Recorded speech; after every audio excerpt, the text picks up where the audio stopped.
Zambogo. Manyi. Bakoma bange. Erinnya Mugabe Dickson from Kampala International University. Ekibuuzo kyange ekisookera ddala kigenda wa Major General. Ekisooka kya byonna twebaza Katonda. I think last year. Tereza mu General. Major General. General. Last year, I think, was it June 22nd, I was on news. I saw him being promoted as the Major General. And we thank God for that. By President Mugabe Dickson. Yeah. As he was starting, he talked about corruption, and he's saying that it's we, the Ugandans, giving or forcing the police officers okulyenguzi. The question we should accept to batutwali.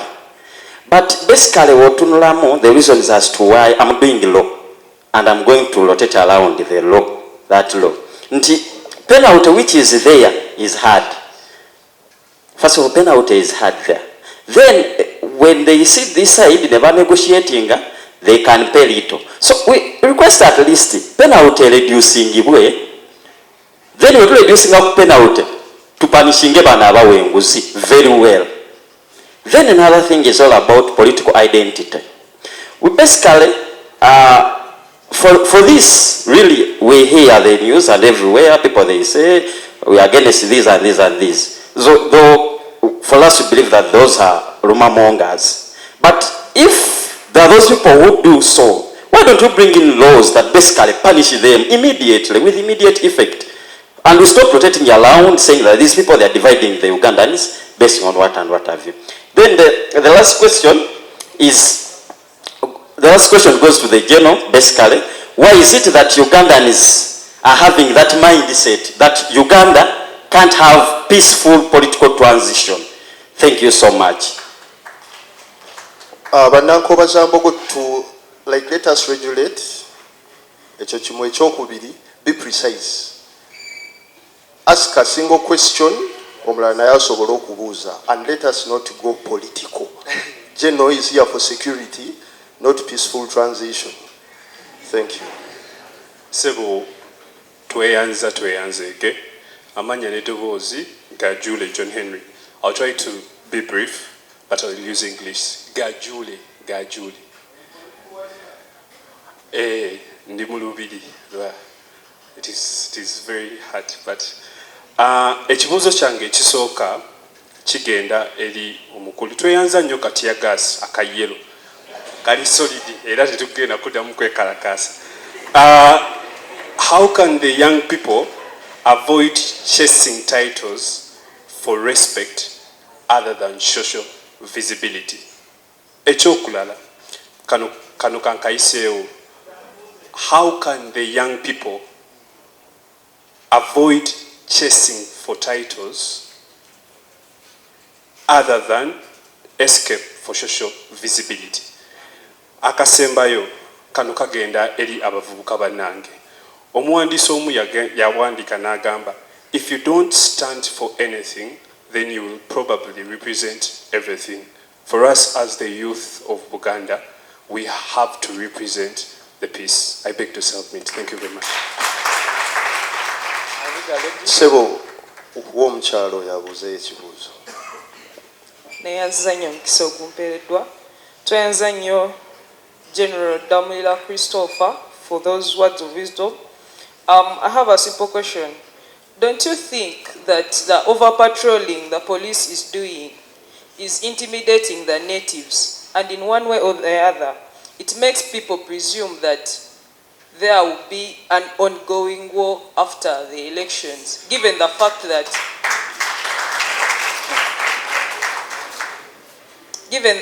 that very many people are presumptuous about things not going their way and going the normal way that the country usually takes. Kati temulowooza nti we muyiwa amagye, patrol, byonna byonna.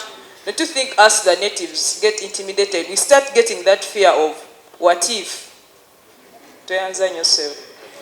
erinnya nenadde okweyanjula erinnya nze Nabawes Patra nkola mateeka ku Sende ku University Sende Ssettendekero ya Kampala International. Thank you very much.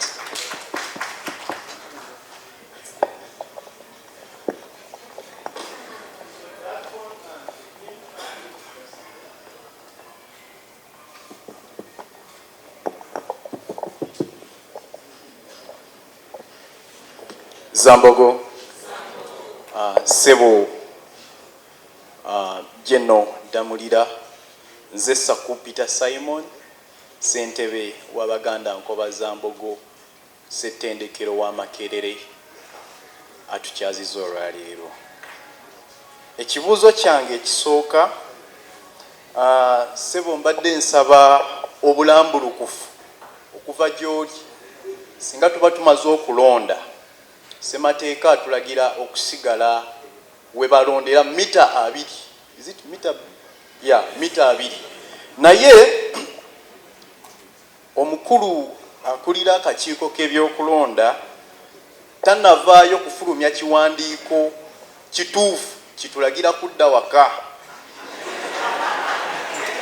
Ate n'ekirala Sebo ngenda mu maaso Sebo maliriza katono Banazambogo I beg nti tusigale ku muki ku mulamwa. tusigale ku nsonga yakoze eki. Let us not go political. Sebo sigala mu line eyo neyanziza. Sebo mukama wange mbadde nsaba okulambikibwa igwenga kati nkutwalanga Sebo poliisi gwenga poliisi kyekituufu kyosaba nze nkole. Ekisembayo wayogedde ku basirikale oba abava mu bitongole ebikuumaddembe abakola ensobi oba nti tubaleetera okukola ensobi ez'enjawulo.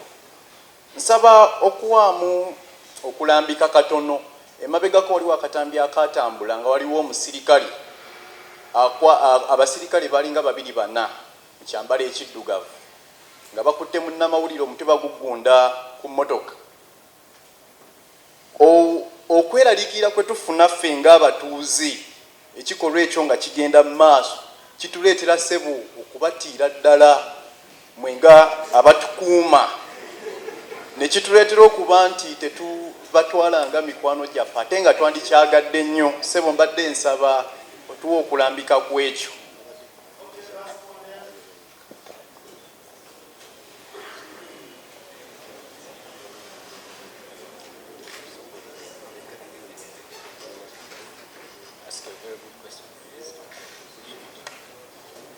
Nsiimidde ddala munda nga mpali akiraka mu kanzu olw'enteekateeka eno.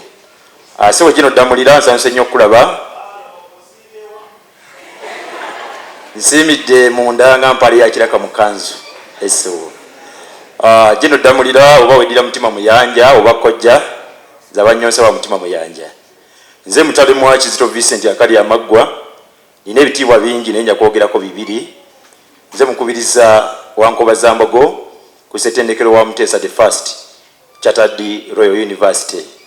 Ate nze president wa bannamawulire mu Guleta Mpigi Butambala ne Gomba. Tusiimye nnyo olw'enteekateeka eno kubanga bagamba embuulire tefa yonna ate nga akyawa okubuulirirwa bulijjo akyawa okumanya. Abandi badde bakubirako omugalo kubanga obaka bw'otuwadde bubadde buwoomu nnyo okukirapira owadduwa. Pozi nze okweraliikirira kwange wekuli amateeka gagamba nti wabaawo enguzi agiridde n'agiwaddeyo bonna babeera bazizza musango.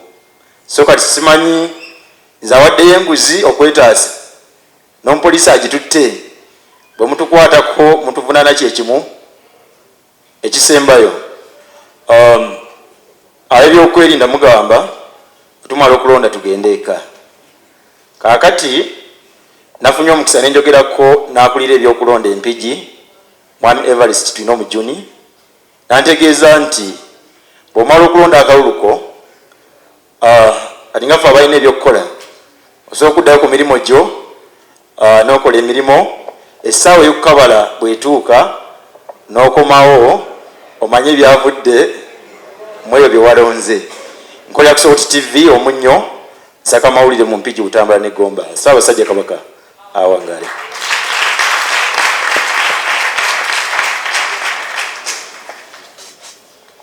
Okay, mwebale ebibuuzo byonna bye mubuuzizza mbiwulidde.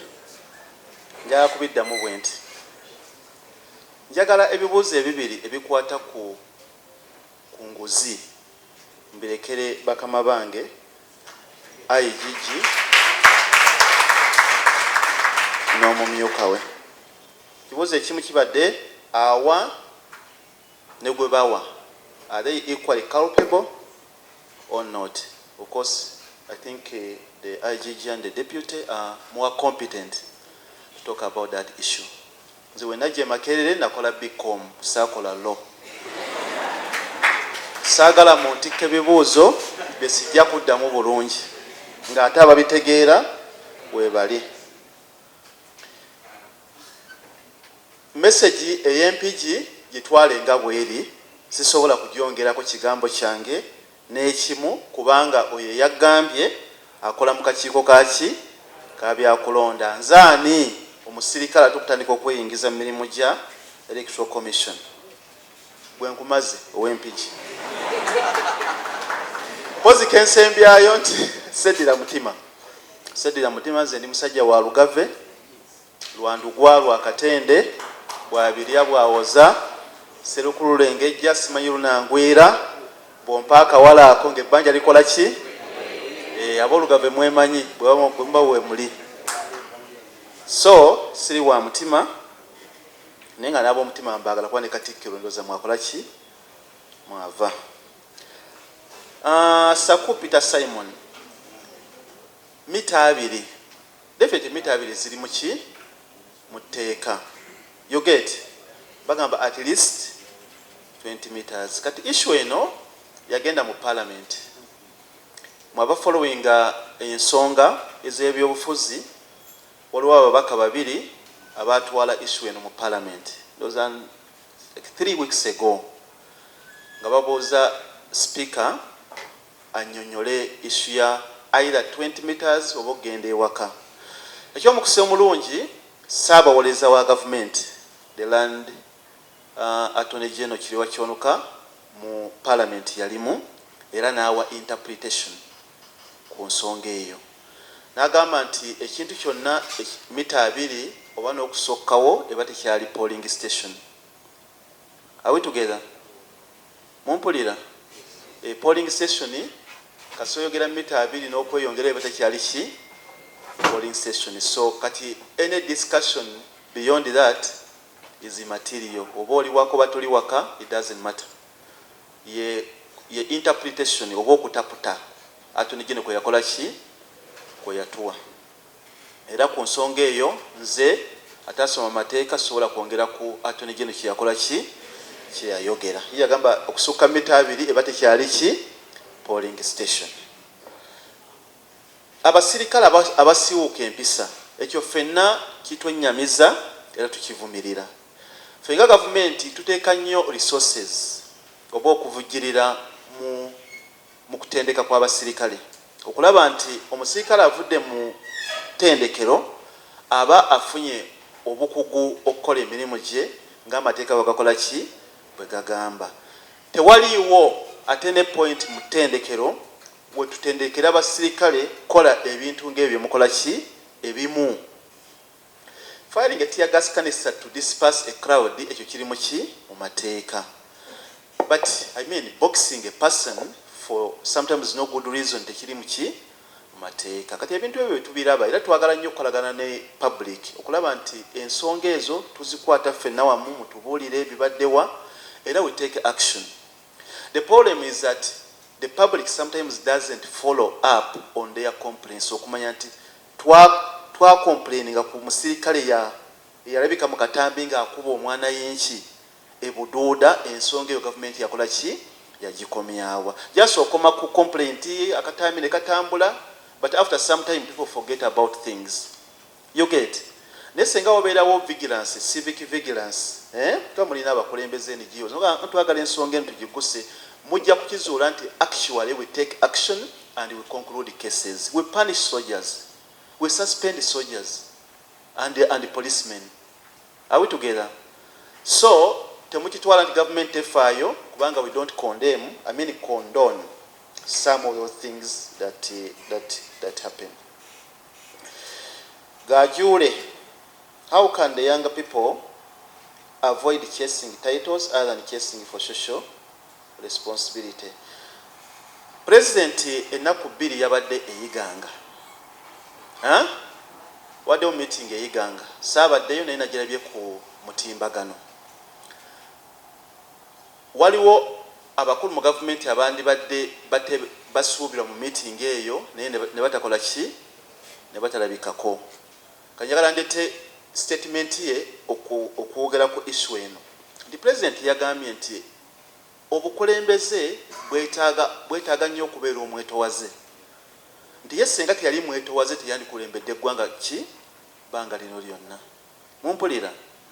Kakati sometimes challenge mufuna oba problem gye mulina nti obwetowaze obwo sometimes temubufaako nnyo. Opposite yabo kuba kwegulumiza. Waliko kwegulumiza nolaba nti oli w'amaanyi naye nga ate oli w'amaanyi ku kintu ekitono. Kiringa okusoma a lot of stuff about something small. Mumpulira. Kati bino ebya titles noga nze gundi naye nga tulina kiki. Batolina kyovu. When you cannot impact society, it doesn't make sense at all. It doesn't. Because leadership is service. You ask yourself that out of all those titles, what kind of service are you giving? Not to Nkobazambo, but the communities where you live. That's where you go wrong. Those titles must correspond to the kind of service that you are giving to the community. If you say that you are not giving any service, then those titles are meaningless. Oba weegulumiza naye ng'obweza tebukola ki? Tebuliiwo. Lwaki etteeka terikwata abo abakuma omuliro mu bantu? Ekyo ekibuuzo kibadde kyakubiri. Definitely we get them. Bangi mulaba nga batwaliddwa mu makomera. Recently waliwo omukulu omu abadde akulira ekitongole NGOM yatwalibwa mu kkomera mu kyala. Sagala kwogera linnya lye ne muteekwa mwakola ki? Mwabiraba. Ngero omusango gwe yazza guli mu public. The charge sheet is on the internet, you can get it. I don't want to comment about that process, court process, because it's ongoing. Nenga it arose out of these kind of things that we are talking about. Bw'okuma mu bantu omuliro bomenye etteeka era buvunaanyizibwa bwa gavumenti okukwata ne kutwala mu mbuga zaki ez'amateeka. Tewali muntu akisobola kukwatibwa mu Uganda okujjako president kubanga constitution emuwa immunity when is a sitting head of state. Naye abasigadde ffenna etteeka litukola ki? Litukwata. Ebya transition bye saagala kubyogerako ebyo bya bufuzi. Nze ndi musirikale ekyandeese kwogera ku violence. Saagala ate muntwale ebintu byesitegeera bulungi. Mumbuzabuza ebintu wano byesitegeera bulungi. Nze manyi bya security. Mwawuddeko nti ndi chairman wa LC5 okuva ewakiso. Me, I'm Major General Christopher Damulira. I'm the Director of Crime Intelligence in the Uganda Police. My work is to fight crime and ensure that you guys live in peace in a crime-free society. That's my work. Ogula akasimu ko iPhone yo million 4 ogikwate paka lweli kadde wa blacking out nga tewali agikubbiyeko. Nze manya nti awo nkola. Bwe bagikubbako mba sikola. That's my work.